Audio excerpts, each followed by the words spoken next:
is Ryan Abraham, Dan Weber, USCFootball.com. Instant analysis. Homecoming here at USC in the Coliseum tunnel. USC wins 56-28 over the Colorado Buffaloes. Kind of put everything together. It looked like this was a more complete game that we haven't seen the last couple of weeks. No drama at the end, at least. No drama at the end. I think the big part of this game was very much like they kind of challenged Buck a couple of weeks ago to start breaking, breaking runs and breaking at the second and third levels. They challenged Cody to throw the ball deep and give guys a chance to go make plays, and he did exactly that. And he gave a lot of guys chances to make a lot of plays, and basically they almost all made them. It was amazing.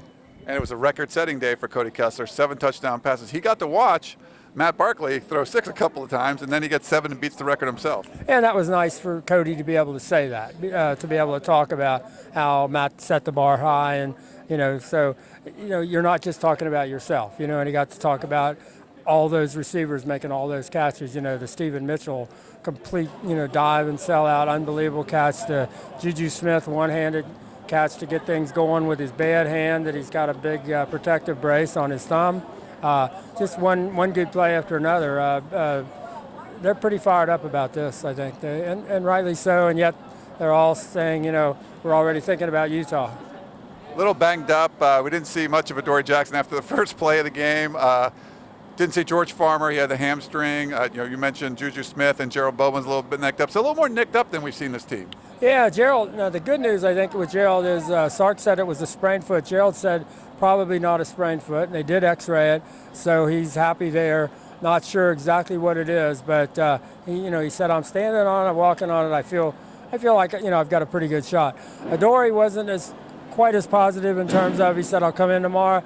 Got a hip flexor. He thought that he didn't have any other opportunity to do anything else. He had 2 guys coming in on the side, and he didn't realize that the guy that caught him caught his foot, and he didn't realize he was there until it was too late. And he thinks maybe give him another shot. He could have hurdled that guy. He just didn't get quite up high enough. So he probably wasn't as optimistic this week as last week about how it's going to go for another week.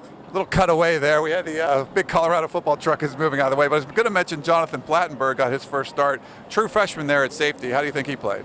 I think he did pretty well. I mean, this was a challenge. This is a team that can throw the ball on pretty much anybody, and they took a lesson from the Arizona game, I think, and kind of threw a lot of stuff underneath them, and but they came up and made a lot of tackles in the open field. So I just think the more experience they get in games that really matter, he may have to be out there this next Saturday at Utah. So I think he was pretty solid.